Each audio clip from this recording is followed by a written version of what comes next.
무너지는 자책, 살리는 회개라는 제목으로 말씀을 이 시간 우리 고난주간에 묵상하고자 합니다. 예수님을 죽이기 위해서 당시 종교 지도자들인 이 대제사장과 그 무리들은 예수님을 이 정치범으로 이제 몰아버립니다. 예수님을 정치범으로 몰지를 않으면은 그 죄목이 되질 않기 때문에, 죄목이 되지를 않으면은 이 로마의 처형이 내려질 수 없었기 때문에 예수님을 이 정치범으로 이제 올가매려고 한 것입니다. 이때 이스라엘은 그 로마의 그 지배를 받고 있었거든요. 그런데 그 사형 집행 권한은 그래서 이 이스라엘 사내들인 공의회에게 있었던 것이 아니고 이 빌라도 총독에게 있었습니다. 이 로마의 황제에게 임명을 받은 이 총독. 그런데 이 사사로운 유대 종교법 안에서의 문제로는 뭐 고발이 될 수는 없었고, 뭐 안식일을 뭐 어겼느냐, 어기지 않았느냐, 이것을 해야 되는데 뭐 하지 않았느냐, 뭐 이런 어떤 종교법으로는 그 예수님을 그 로마에 고발할 수는 없었고, 이 정치 범위여야만 했던 것이죠. 그래서 뭐 로마의 세력에 뭐 반기를 든다든지, 뭐 로마 황제법을 뭐 어긴다든지, 뭐 이런 식으로 이제 엮었던 것이죠. 그래서 우리가 그 말씀을 살펴봤던 바와 같이 기억하시겠지만은 이 세금 문제를 갖고 이 예수님을 걸려들게 하려고 이 동전이 누구의 것이냐, 이게 가이사 황제의 것이냐 아니면은 하나님의 것이냐 하면서 이제 갖은 방법을 동원해서 예수님을 정치적으로 올가매려고 했던 것이잖아요. 그래서 1절에 새벽에 모든 대제사장과 백성의 장로들이 예수를 죽이려고 함께 의논하고 결박하여 끌고 가서 총독 빌라도에게 넘겨주니라. 이제 죄목을 만들어낸 겁니다. 건수를 만든 거죠. 이를 이제 가룟 유다가 매개가 되어서 예수님을 넘겨주었고, 예수님께서는 십자가 이 처형에, 이제 사형에 그 처해지게 됩니다. 자, 그런데 여기서 이제 가룟 유다의 이 반응이에요. 막상 예수님이 잡혀가시자 그의 마음이 어떻습니까? 굉장히 괴로운 거예요. 불편하고. 유다가 완전히 양심이 타버린 사람은 아니구나 이렇게 보여지기도 하죠. 그는 범민의 사람이었습니다. 이 세상의 이 야욕과 예수님의 길 사이에서 그래도 어느 정도 고민은 있었던 사람으로 보여요. 그런데 이제 사단에 홀려서 극단으로 이제 치우치게 되는 것이죠. 뭐 원래 유다가 뭐 처음서부터 이런 계획을 갖고 예수님의 제자가 되지는 않았을 것 아니겠습니까? 이제 지내다 보니까 이제 자신의 그 예습성이 계속 올라왔던 것이고, 결국은 그것을 이제 사단이 이용을 했던 것이죠.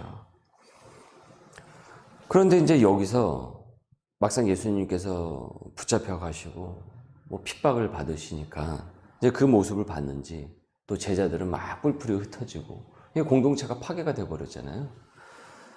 여기서 이제 일반의 양심이 깨어나서 이제 죄책감을 갖는단 말이죠.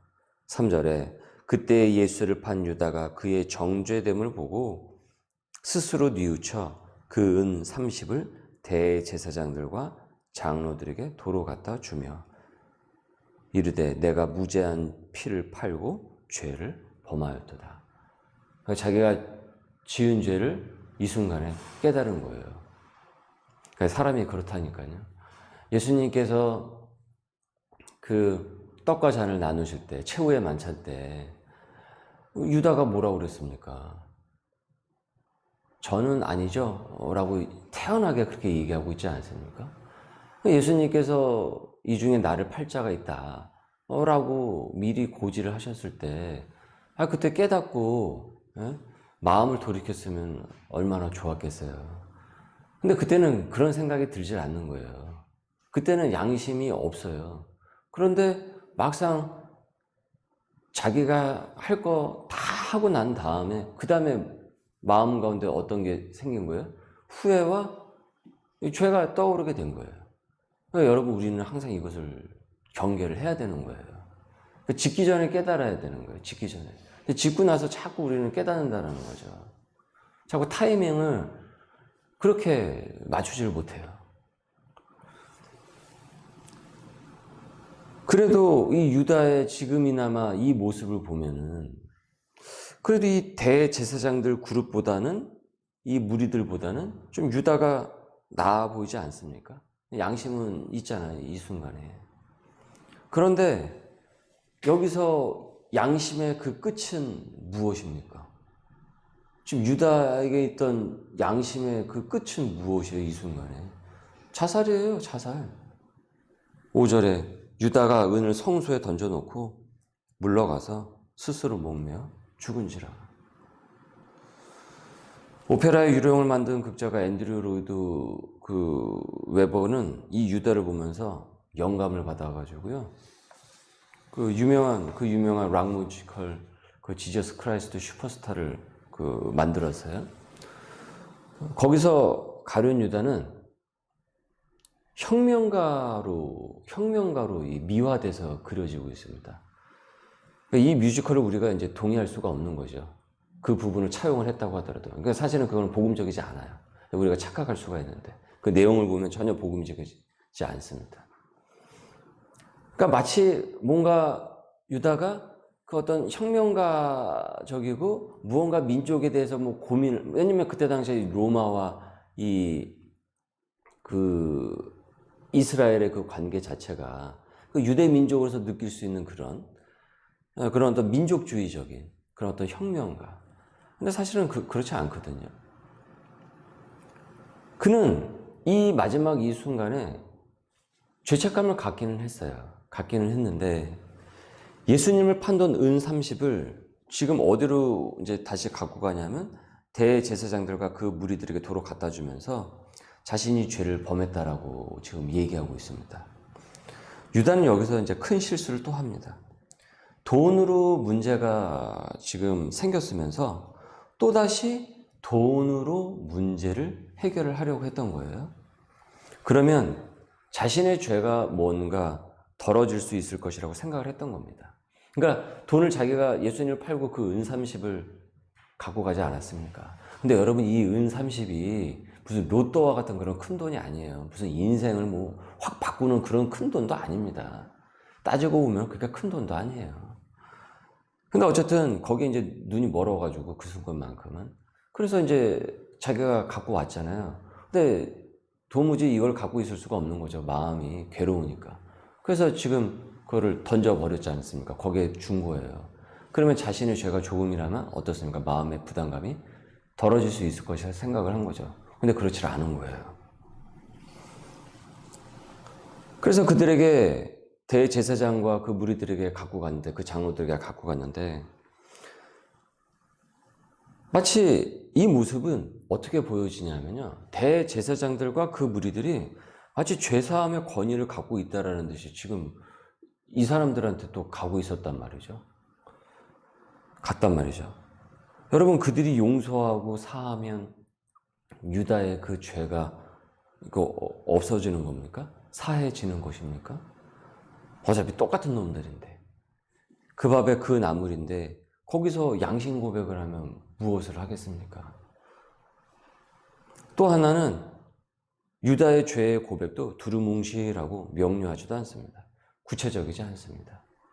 용서를 구해야 하는 대상도 틀렸고 그 내용도 모호했어요.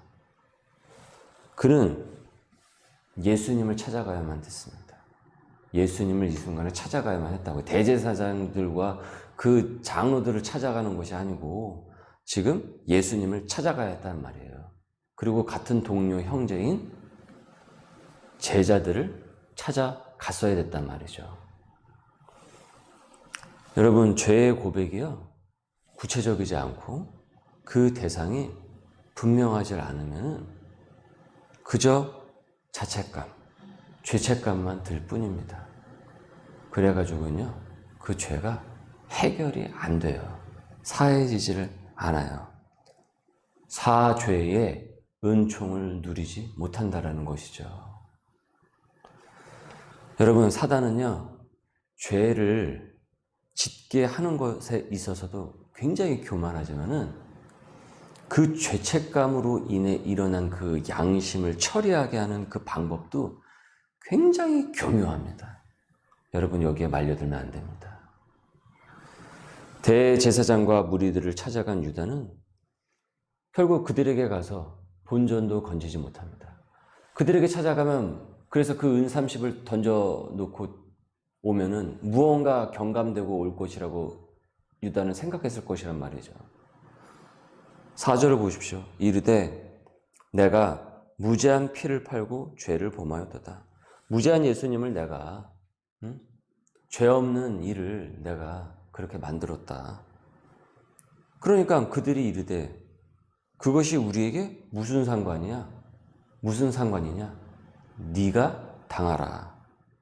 야, 그건 네 일이고 이제 와서 그게 우리랑 무슨 상관인데. 무슨 상관인데. 귀찮게 하지 말고 네가 알아서 해라. 네가 지은 거니까 그냥 네가 알아서 처리해라. 문전박대를 당합니다. 전에 예수님을 잡기 위해서 이렇게 저렇게 유다를 구워 삶았던 그들이 막상 자기 목적을 이루자 유다를 사람 취급도 하지 않습니다. 유다는 그 죄의 무게가 너무 무거운 나머지 스스로 죽습니다. 자살을 택하게 돼요.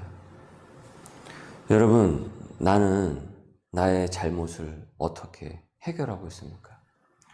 죄의 문제를 올바로 해결합니까? 죄책감의 문제를 후회와 자책으로 보내고 있습니까?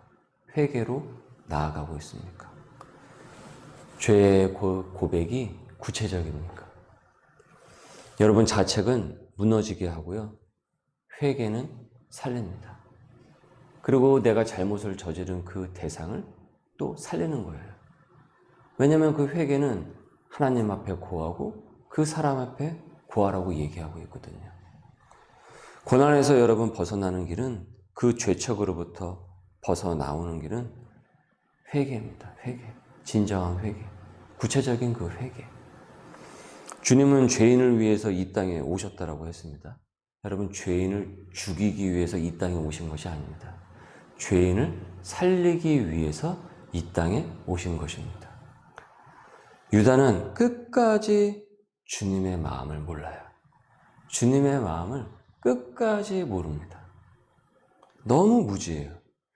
어쩌면 이렇게 끝까지 주님의 마음을 모르고 자기 마음대로, 지 마음대로, 자기 생명까지 이렇게 처리를 하는지 너무너무 안타까워요. 안타까워요. 이사야 1장 18절입니다. 이사야 1장 18절. 여호와께서 말씀하시되 오라, 오라. 우리가 서로 변론하자. 너희의 죄가 주홍 같을지라도 눈과 같이 희어질 것이요 진홍같이 붉을지라도 양털같이 희게 되리라. 여러분, 이건 주님의 말씀입니다. 하나님의 말씀입니다. 여러분, 후회와 자책으로 괴로워하는 사람이 내 옆에 있지 않습니까? 그 사람이 회개로 진정 나아오도록 내가, 주님의 복음을 들은 내가, 이 고난주간에 이 말씀을 묵상하는 내가 해야 할 것은 무엇이겠습니까? 어떻게 나는 복음으로써 그들에게 다가갈 수 있을까요? 이 고난주간에 이 말씀을 깊이 상고하고 적용할 수 있는 우리 소명의 식구들 될 수 있기를 바랍니다. 고난주간을 보내는 이 주간에 우린 주님의 마음을 진정 알아야 됩니다. 알아야 되겠어요. 무너지는 죄책이 아니라 십자가를 지신 예수님께, 그래서 진정한 그 회개에 이르고 잘못을 저지른 그 대상에게 진정 용서를 구하는 회복이 있기를 주님의 이름으로 소망합니다. 기도하겠습니다.